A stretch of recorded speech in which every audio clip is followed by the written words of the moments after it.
کیا مطلب؟ تمہاری کلاس کے لوگ ٹیسٹ کے لیے فقیروں کی طرح پیج نہیں مانگتے؟ اگر آپ روزانہ 3 سے 5 کلومیٹر دوڑیں تو یقین مانیں آپ 5 سالوں میں گھر سے بہت دور چلے جائیں گے۔ ایک بوڑھے کسان نے جیل میں بے قصور قید اپنے بیٹے کو خط لکھا، پیارے بیٹے، میں اس سال آلو کی فصل نہیں بو سکتا، مجھ سے کھیت کی کھدائی نہیں ہوتی، کاش تم میرے پاس ہوتے۔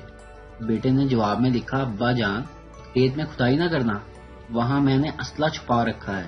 ایک دن پولیس نے سارے کھیت کی کھدائی کر ڈالی لیکن وہاں سے کچھ نہ ملا۔ بیٹے نے جواب میں پھر خط لکھا، پیارے ابا جان، اب آپ آلو کی فصل کاشت کر لیں، وہاں کھدائی ہو چکی ہے، میں دور بیٹھے بس آپ کی اتنی ہی خدمت کر سکتا ہوں، آپ کا بے قصور بیٹا۔ لڑکے، میں ہی سارے کام کیوں کروں؟ گھر والوں کا میں نوکر ہوں کیا؟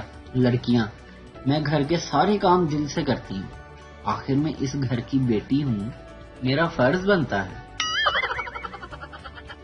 جب سے لڑکیوں نے بائک چلانا شروع کی ہے، سڑکوں پہ کچھ اس طرح کے منظر نظر آتے ہیں۔ لڑکی ٹریفک سارجنٹ سے، دیکھو بھائی، چلان کے پیسے جائز جائز لگاؤ، میں ہمیشہ یہیں سے چلان کرواتی ہوں۔ کامیاب عاشق وہ ہوتا ہے جو عشق میں ناکام ہو، کیونکہ جو کامیاب ہو جائے وہ عاشق نہیں، عامد کہلاتا ہے۔ ویڈیو دیکھنے کا شکریہ۔ لائک کیجیے ہمارا پیج NTV اردو، اور ویڈیو پسند آئے اسے ضرور شیئر کیجیے۔ Thank you.